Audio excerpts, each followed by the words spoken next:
What's good, y'all? We are back at it again with another episode of the You're Wrong Sir podcast. Thank you guys for tuning in. If you're watching, I really appreciate you. Like I said, this season we're back and better, okay? Giving you content every single week that's amazing, most importantly, meaningful, and lastly, educational. So I appreciate you guys for tuning in.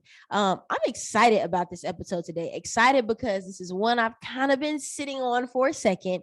It's been in my arsenal, been in my notes, but I just really didn't take the initiative to record yet. Just wanted to be definite that it was great for you all, but I got that, red light, green light, and approval. So I'm ready. But before we hop into anything, I need you guys to go subscribe. If you're listening on Apple Podcasts, Spotify, Overcast, YouTube, whatever you do, if you're on YouTube and you're a visual person, you're watching right now, click the red button below. If you're listening on Apple Podcasts, subscribe. Download the episode if you really enjoy it, so you can just keep up with it, because I'll be dropping more. So I want you guys to have your arsenal of episodes, a part of the You're Wrong Sir podcast that you enjoy. But I appreciate you guys, and without further ado, we're gonna hop right into it. So today's episode, I'm not sure if you guys know, but if you have not watched this, there's a documentary on Netflix called Colin in Black and White. And so it's basically a documentary, a memoir in a way, but more visual, of Colin Kaepernick's life and him just explaining, I would say, how he got to the mindset that he's in today. And most importantly, just letting people and listeners and people support him, people who hate him, whatever, understand why he's come to the ideologies and mindsets that he has, right? And so I was super excited to tune in, super excited to watch it. And for me, it was absolutely amazing. I'm sure everybody has mixed reviews. There's some bad reviews out there. There's some good reviews because it's extremely controversial. But I absolutely loved it. So it's called Colin in Black and White, which, give them kudos because I think it was a great name. Having him Black, but also growing up in a white family. And we'll talk more into that. But I learned so much about him. I didn't know he was adopted, like things of that sort. And so Colin in Black and White, seeing him from two different perspectives, seeing him having a Black mindset, and then seeing him being a white household, right? Where he's really trying to find himself, most importantly, find his Blackness, but figure out who he is. And so that was really good. And of course, my favorite, Ava DuVernay, is the executive producer. I love Ava. If you have not watched 13, you need to go watch it. If you have not watched When They See Us, you need to go watch it. Documentary about the Central Park Five. Really amazing. She has, like, to me, groundbreaking work. And so honestly, Ava is actually a role model for me in terms of the You're Wrong Sir podcast, because she's extremely unapologetic. Y'all hear me say unapologetic, unfiltered, uncensored. And I genuinely mean that. And I love people who put out work that is a reflection of that mantra. And so I think she does a great job of that. She's super unapologetic, super Black excellence for the Black community. But what's most amazing to me is the acceptance of it, right? People have accepted Ava into who she is and what she puts out. And Netflix did a great job of accepting Colin and her together when putting this out. There are a lot of platforms and a lot of big streaming platforms, HBO, Stars, different things like that. And I don't think everybody is willing to place documentaries, or most importantly, shows on their TV and on their streaming services that have such controversial meanings behind it. American football is, what would we say? Like, it's the sport for football. It's like the talk of football. Households watch it. Like any household, you're most likely watching football. And so to be accepting of a documentary from an individual who has been in various households of all races. People have had conversations about him. We've had President Trump talk about him, things of that sort. So when you are accepting and unafraid of having this person be on your platform and share their story, and one that everybody is not going to agree with, to me, that's admirable. So shout out to Netflix. That's really amazing to me. Hopefully I'm on there one day with You're Wrong Sir, but we will see. But I want to do this in the form of what I did for $40 Million Slaves. A lot of people really enjoy when I did the takeaways. And so, there's so much you can break down. There are multiple episodes in this series, but what I want to do is explain to you all the key takeaways that I've gotten from it and why I feel like it's correct for You're Wrong Sir, because he's a sports figure. But most importantly, I think the lessons that can be learned are things that relate back to $40 Million Slaves, but conversations that I want to continue to have on various episodes and break them down further. So I'll just hop into my key takeaways. And I'm going to just start off with a bang. Number one, he compared the NFL draft to slavery, the NFL combine to slavery. And a lot of people, I'm sure, watching it were like, whoa. And it's so funny because at the time that I was watching his documentary, I was reading $40 million Slaves. And so I'm reading $40 million Slaves. I think it's made me a little more radical. I'm just like, oh, yeah, like this relates to this. And when people do this, they do that, and all of these things. And so he opens it, and it's as if he's looking into his life, as if his life is playing back to him, and he's explaining to people like what they saw, right? And so during this situation, he's just opening it up, letting people know what it's going to be about, setting the scene. And the NFL combine comes up, and you see guys running in the back, with their numbers. It's so funny how things work out in years, and I'll explain this further, but their numbers on their jerseys, and guys running, them standing up in front of teams, having their arms out, their wingspan being measured, how tall they are being measured, their vertical, how high can they jump, how the 40-yard dash, how fast can you run in 40 yards, different things like that. How can you move, how flexible are your hips? And it's interesting because I work for a sports agency, and we work predominantly, most all honestly, with NFL players. And to see them go through this process, as an agency, it's amazing. It's amazing when on our team we can see Jason Pinnock jump in his forward and run and do his vertical and things of that sort and perform extremely well. But I think what we have to understand is, yes, we are happy. Yes, we are happy that these people perform well in the combine and that they're doing amazing, that they're showing teams that they have no medical issues and they're perfectly fine and things of that sort. But do we ever stop to understand where the idea for these combines and these drafts and these evaluations come from? And I think that's something that I want to push onto my listeners. Think about why. When you go into the sports industry, when you start to understand things that are traditional, or that's the way it's always been, a lot of the times NFL players do not question why we gotta, why they gotta measure our wingspan in the draft. Why do they have to see how far we run, a 40? And sometimes we make things more practical, like, hey, we just want to see if you can perform on the field well. And yes, I am not dismissing that. That is a part of it, right? We have, as an organization, as a franchise, we have to see, hey, we giving you, $30,000 a game, $30,000 a week. We got to see that our money is worth it. We have to see that what we're investing into will give us a great ROI. Of course, wholeheartedly, I totally agree with that. But medical evaluations, things of that sort, it does relate back to slavery. It's the first thing I think of when I think of slavery, right? And so I think Colin did a great way of introducing this and just coming out in a documentary with like a bang, like, here, this is my thoughts. I'm coming with something controversial. This is who I am, and these are my beliefs. And so I totally just agree with it, most importantly, because during slavery times, women, men, children, through certain periods, certain seasons, slave owners would put up their slaves for auction and be in front of other people and other slave owners. And it's like auctioning off. Hey, he's this tall. Hey, his muscles are this big. Hey, this is a woman. She's fertile. She's had this many kids. Hey, this little kid has potential because he comes from these parents, and things of that sort. This is how much they weigh. This is how they look. This is what they can do. And when you start to think of things like that, it's as if you're putting somebody up as if they are an item to be sold off to other individuals. And that's what we're doing in these combines. We're putting these players up against each other. We're putting numbers on them. There's no name on the back of their jerseys. It's numbers. Hey, this is number so-and-so. Yes, we know who you are. Yes, we know your name, but hey, that ain't relevant until you get on this field and you can prove yourself. And same thing, that's not relevant as a slave until I see that you have performed well in this combine, or I have seen that you've performed well on the field, and you can come to my plantation and do well also, or you can come to my franchise and do well also, and show up against other DBs, show up against wide receivers. And so when you think of things in that way, it's just mind blowing to me how the smallest things that we have now in society that we glamorize and that we praise, we can compare back to things that we shun and we don't want to be a part of anymore. And so I think just this is my encouragement for everybody to always remember etymology of things. Always ask yourself, how do we start doing this? Or why did this happen? And when you come to that evaluation where you can see similarities between slavery and NFL draft and combine, it's going to make me question intentions, especially when it's under one of the most racial organizations in the history of sports, the NFL. All white owners, all racist people. Colin Kaepernick has been blackballed from the NFL because of his comments, because of who he is, because of what he wants to say.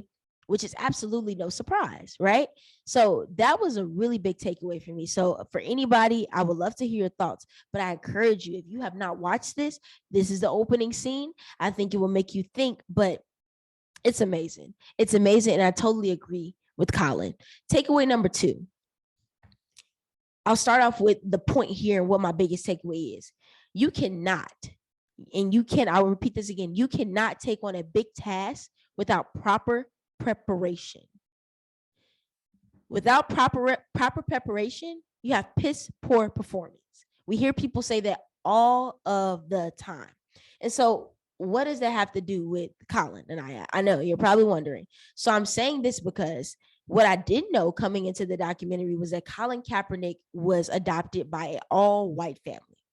All-white family. They had an older son. They had an older daughter. I mean, all white, okay? No black in them whatsoever. White neighborhood, blonde hair, perfect picket fence house, all of that.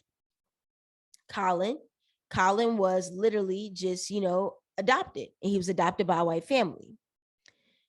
I'll say it again. You cannot take on a big task without proper preparation. You cannot adopt a black child and be not accepting of black culture.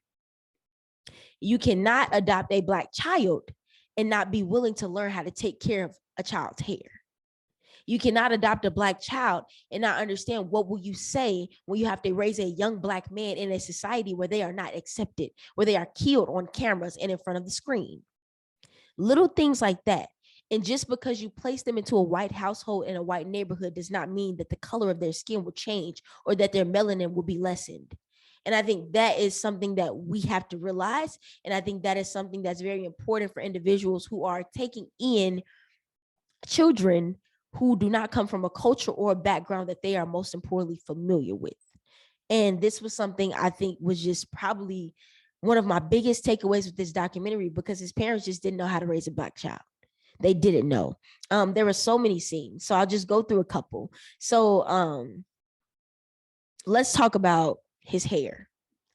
We have known Colin to have an afro, and we have known Colin to have braids, because that is who he is when he was in the NFL and as a player. Cool. When he was younger, it was always curly. It was always a little, a little nappy, didn't know really how to take care of it. Had a friend in school. His friend has braids in his hair. He's like, man, you need to go to so-and-so. She be braiding hair around the corner. And like, I could give you her number. You could go to her house and bro, this is cool. And he's like, oh yeah, like I'm thinking about doing that. Colin ends up going over there, whatever, gets his hair braided, cornrows to the back, super cute. And he gets back to his parents and they're like, you look like a thug. What's the definition of a thug? Where do we get that from? And why and my issue with a lot of people is we put people into boxes just because of a look. We have a lot of the times where we have an assumption of who we think people will be as individuals within just because of their appearance on the outside. And I think it's a big lesson to not judge a book by its cover. But if you were a white parent and you were knowledgeable of Black culture, if you understood how to take care of hair, if you understood that braids in our society comes from slaves understanding the direction to be free, you will understand the importance of why we do certain things. And with the lack of knowledge and with that ignorance, you're calling your Black son a thug, which is absolutely unacceptable. It's demeaning, it's belittling. But the most important thing that saddens me is the ignorance. It's the ignorance. And so that was an instance, calling him a thug. There was another instance. Colin was on the baseball team. His parents were like, hey, it's time to drive. You can drive now, all of these things. He's driving. His dad usually drives all the time to his baseball tournaments. His dad speeds. He's probably going 80, 90, open road, whatever, to get there on time. Police officer always just waves at him. Hey, how you doing, sir? Keeps it moving. Cool. Hey, Dad, can I drive today? Colin's dad is like, of course you can, son. Of course you can drive. Whatever. Let's go do it. On his way to the baseball tournament, he's going the same speed that his dad usually goes, riding past the same white officer and going this same route that he usually does. And guess who got pulled over? Colin. Why did Colin get pulled over? Because he's Black. And in plain and simple terms, it's because he's Black. And so he comes to the door. There's a really weird altercation. The police officer is extremely aggressive. He's like, hey, who are you? What are you doing? Fretting when he's moving to get his permit, things of that sort. Really aggressive. And Colin felt just very out of place. He felt very disrespected, but he also seen the difference between how this police officer reacted to his dad flying past and saying hello and a black man in their eyes. But he's a boy at this time. But if you're black, it doesn't differentiate if you're a man or a boy, you're black. And so he felt that differentiation. And this is not, of course, I cannot say the entire documentary, but if you watch it, there are many times throughout it where he's expressing how he feels just different because of how his parents see things and different because of how he sees things, right? And so that's another thing. And his parents was like, oh, hey, Colin. And he was like, Colin was like, hey, I feel like he treated me differently. And his parents was like, no, don't think too much into it, woo. Basically dismissing him, denying that this person can think of him as something more than just a little boy, right? But this ignorance comes from the fact that through your experiences, you have never experienced this before. And so I was just really just appalled. And it was just really shocking that somebody so knowledgeable in the industry where we associate him with really, fighting for the rights of African-American people comes from a background where he's been in a household where people don't even understand African-American rights. And at that time, if there were a Colin while Colin was growing up, I'm sure his parents would call him a thug or put him down for what he was doing. And so it was extremely interesting. And I think the question that I've really posed with seeing this is, how do his parents feel? He held nothing back. He held nothing back at all. There was no remorse. He was just really genuinely raw, telling his story. And I wonder, are they embarrassed? How do you feel, to know that this is your son's point of view of your ignorance while he was growing up, but most importantly, what has shaped him into the man he is today and what he's passionate about. So it was just really, really interesting. And I think that something that stood out to me too is the acceptance of Black culture, right? So his parents came in. Of course, they didn't have the knowledge to raise an African-American son, but when it was time for him to go get braids, Colin had it. His mom was like, take it out, you look a thug. And then she's seen, hey, my baby boy he's a little upset that he can't have these braids anymore. And I really just genuinely don't know how to take care of it. And I want to make him happy. So she goes to her Black colleagues. She's like, hey, you guys, what are these braids called? They're like, girl, cornrows. Like, we know what this is. She's accepting.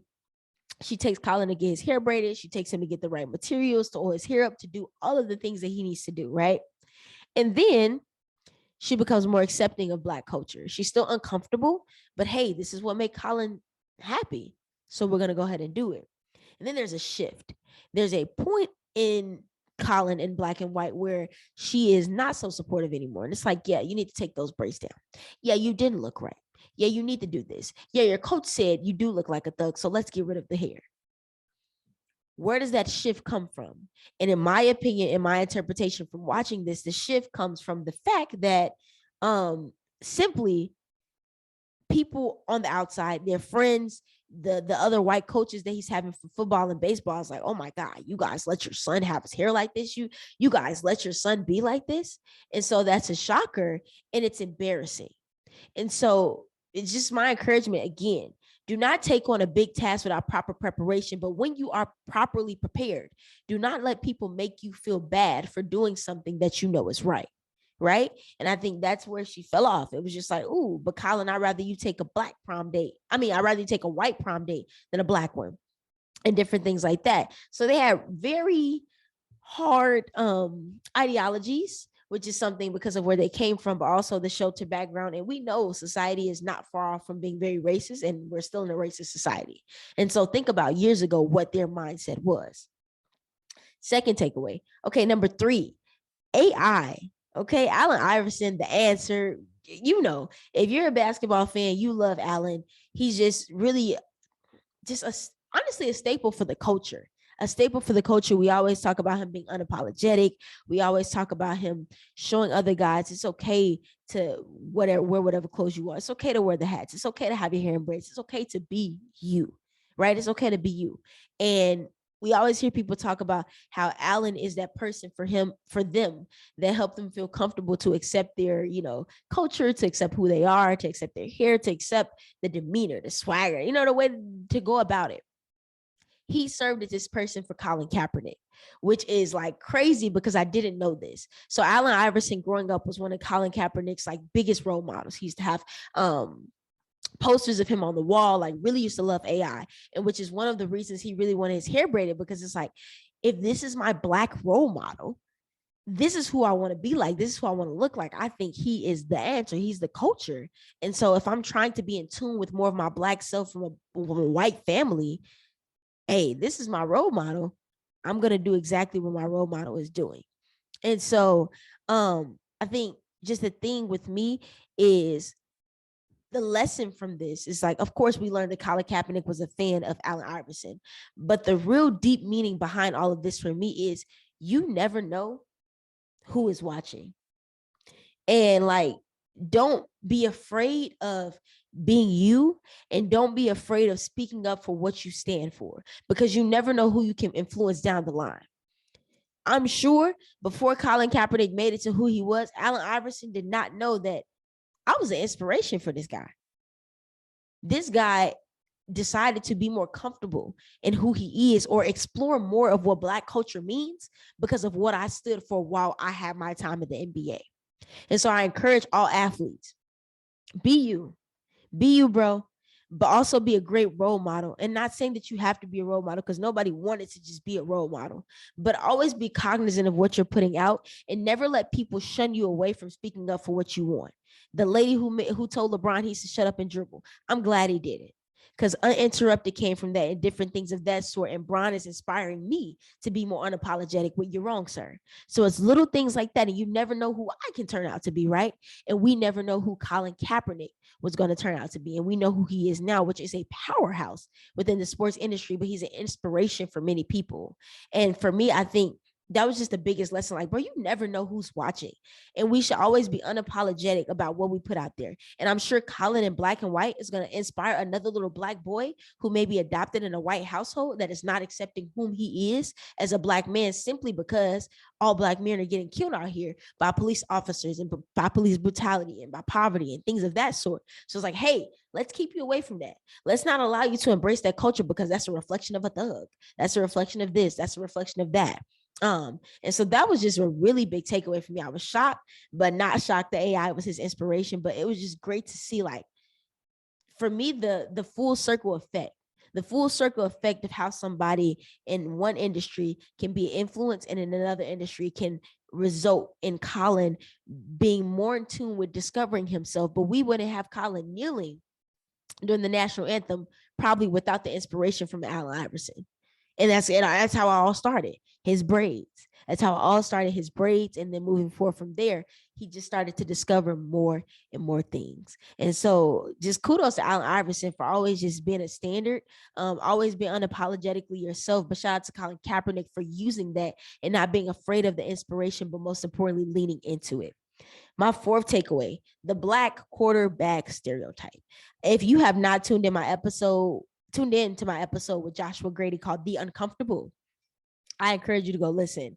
It's amazing, but I talk a lot about just the stereotype of African-American men back then not being thought of as smart enough to play the quarterback position, because were white males. And we've been so shocked that Lamar Jackson has been in this position and Russell Wilson has been performing so well. But before then, it was like only white men, only the Tom Brady's, only the Peyton Mannings can be a quarterback, because white men are smarter than Black men. And so he had this stereotype back then. And which I'm really not even surprised about, but it's one of my biggest takeaways too, because we see it on social media and we know that racial stacking is a thing, and those are terms and those are ideologies and beliefs. But to see somebody who I really look up to have personal experiences, where he said in his documentary, like, man, I tried out for the varsity football team. I killed the other recruit. I killed the other white quarterback, and they still thought I was better fit for junior varsity. Junior varsity because what? Oh, he's white. He's capable. He'll get better. Come on now. A Black boy can't be a star quarterback. And that was just the mindset and thought behind it, which is really ignorant, but it shows me that it's really still out there. And so I'm just, for anybody who's listening, if you've ever experienced this, reach out to me. Let's have an episode. This is just an encouragement to have transparent conversations. And for coaches who may be listening, do not play into this stereotype. Do not be the person who thinks that a white person is smarter or more capable at the quarterback position than a black male simply because of race. Race does not determine your intellect, and race does not determine your athleticism or what you're capable of on the field, right? And so it was just really interesting to see that he really went through that for years, and really still had to continue to prove himself even by senior year. Even by senior year, there was still doubt. There was still disbelief. There was still, ooh, Colin had a good game today, but so and so might be better, or this and that. He had to fight to prove his spot. So kudos to Colin Kaepernick for being another representation. I mean, one of the first Black quarterbacks to really just be really good and have influence. Shout out to him. Lastly, my fifth takeaway. I hope I'm counting this right. I think that's 5. All right. Colin was a top baseball recruit. That boy had an arm, okay? It was a pitcher, super amazing, super great, which I absolutely didn't know. And it's so funny how a lot of our favorite athletes used to be like an amazing athlete in a different sport. Jackie Robinson in football, LeBron in football, Colin in baseball, just so many different things. We see a lot of athletes who decided to specialize eventually, but a lot of the times they were good at something totally different, which is like really interesting to me. So I love that. And it's great to hear those stories, but he was a top baseball recruit. Teams were calling Colin like, hey, you going to choose football or you going to come to the MLB? What you going to do? Stressed out. And imagine a high school kid having to make that decision. That's a lot to deal with. It's crazy to deal with. But most importantly, it's just like, you have the opportunity to make millions of dollars at your hand. And he turned it down. And for me, I think the biggest lesson or the biggest takeaway that I learned from this is for athletes trying to understand the line between waiting and trusting your intuition and believing like, hey, I'm better at this specific sport. So I'm going to trust God or whatever you believe in. And I'm going to, just say, I think I'm capable of being great at football. And I haven't got the looks yet, but I know I can get the looks. So I'm just going to keep at it. And I'm going to say, forget this money from the MLB and I'm going to trust my instinct. Or go with what everybody is pushing you towards. At the time, his baseball coach told him this was the worst decision he had ever made by turning down this decision. And it's so funny how life works, because what other people can view as your worst decision could be the best thing you ever did. And that's just so amazing to me and interesting. And so one day we aspired to have Colin on here because I want to ask him about this personally and what his mindset was. But just an encouragement to athletes. I know a lot of athletes have this decision. Do I choose between this sport? I'm a senior. I've had friends who have waited for recruitments from school and never got them and missed that top offer from another school because somebody else picked up another recruit. How do you know? How do you know what is the correct decision to make? How do you know what is the right thing to do? And so I think it comes a lot from faith. And there's a quote that says, where faith lies, worry does not coexist. And so it's just so interesting at a young age how you can really just have a calling and a purpose that's pushing you so much where it's like, no. Forget the 40 mil. I want to go play football. And then to have this cultural impact, but to not even last in football, it's insane. It's so insane. And so those were really my 5 biggest takeaways. I encourage every single one of you to go watch Colin in black and white, but I think it is very controversial and it will show you a different perspective of sports that you've probably never seen before. A lot of athletes are afraid to speak up about their experiences in sports because of the bag, right? And which is the conversation about $40 million slaves being a slave to money and understanding that, hey, I need this money right now. So I ain't going to say nothing about how I'm feeling and I'm not going to kneel for the anthem. And I'm not going to do anything because I got a family to feed. And that is a lot of athletes' mindset. And so coming into this, when you have an athlete who is unafraid to just be themselves, unafraid to tell their stories, but really just I don't even know, break glass ceilings and push the envelope. it's inspiring. So I encourage you all to do this. I've been watching a lot of different sports documentaries and giving my evaluations of this. And I think we need to start understanding who people are off the field rather than on. And so this is my encouragement to look at people as if they are more than an athlete. I hope you guys can tune in, and I hope you guys can tune into the next episode of the You're Wrong Sir podcast. But I appreciate you guys, and we out.